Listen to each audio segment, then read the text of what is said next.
Imagine my surprise that Sims team did something cool, then barely talk about it and don't document what they did at all. I am of course referring to the patch that came out the 23rd, but have no fear, I've gone through and found a lot of those changes.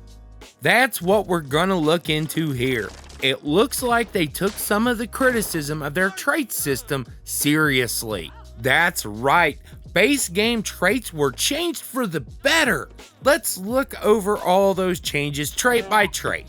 First, the good trait. Good Sims can help out another Sim, and this will actually reduce the duration of any negative moodlets they have. Additionally, both good and cheerful Sims will react in an annoyed way at mean interactions. Actually, there's a good bit of this. Cheerful reacts to gloomy, good reacts to negativity, and mean Sims love it when others fail. From my other looks into mean Sims, I think they will mainly get more reactions to their bad behavior. But there are reactions all over the place with many socials and activities affected. Neat Sims seem to need to clean, and if they don't, they might start doing so on their own. If they clean something, they'll reset this timer, but you should see them doing this more often, and whether something is dirty or not. Jealous Sims can now talk it out, reflecting their constant struggle with romance and trust. Something I like about this is that it's more likely to succeed if they have some charisma. This trait already had a lot more depth than usual, so it didn't need as much work as some others. But perfectionist. Now that's a good change. Perfectionist now increases the chance you make a masterpiece. Thing is, it apparently didn't before, even though it said it does directly in the trait's description this entire time.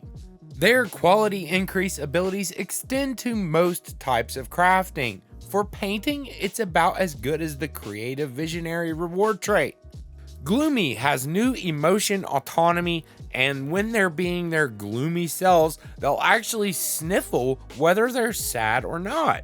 This will dash a bit of personality in versus just having a moodlet, because your Sim may never get sad with just gloomy.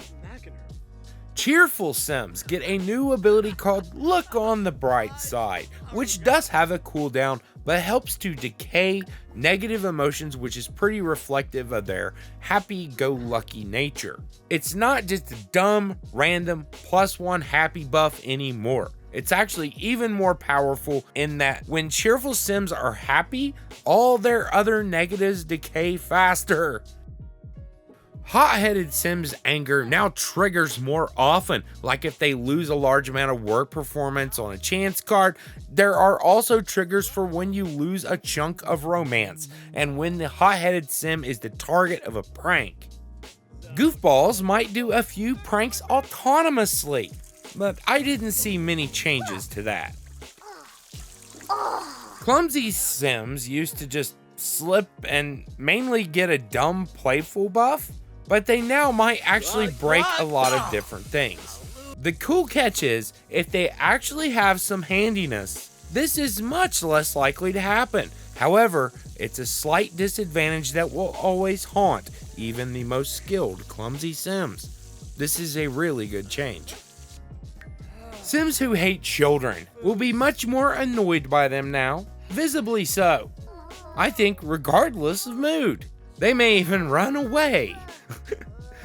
This type of change will help Sims who have bad reactions to things still react without being blocked by the emotion system.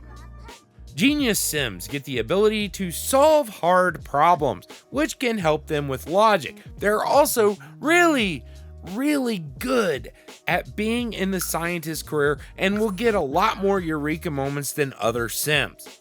Oh, and they get them in the shower too, which is wildly appropriate.